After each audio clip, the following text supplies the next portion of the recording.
मंत्रिमंडळ विस्तार होतोय आणि अधिवेशनासाठी तुम्ही आज नागपुरात दाखल झाला, काय सांगाल, काय प्रतिक्रिया? नाही, आता मंत्रिमंडळाचा विस्तार होईल. अजून काय नावं समजलेली नाहीत, मेसेज काय आलेले नाहीत. उद्या पहिल्यांदा नागपूरला 91 साली झाला होता, दुसऱ्यांदा होतोय.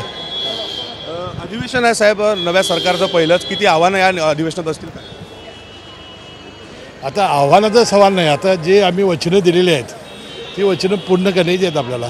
साहेब, शेवटचा प्रश्न. संभाजीराजेंनी आज बीडमध्ये जाऊन त्या भागातील आमदारांना संतोष देशमुखांच्या हत्या प्रकरणाचा निकाल लागेपर्यंत मंत्री करू नका अशा पद्धतीचं पत्र जे आहे ते मुख्यमंत्र्यांना दिले.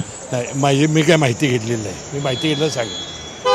होते राष्ट्रवादीचे नेते आमदार हसन मुश्रीफ. कॅमेरामॅन विशालसह विवेक गावंडे, TVN मराठी, नागपूर.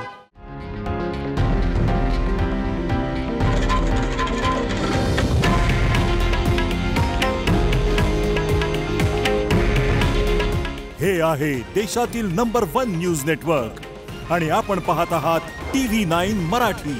काळजी तुमची, हित महाराष्ट्राचं.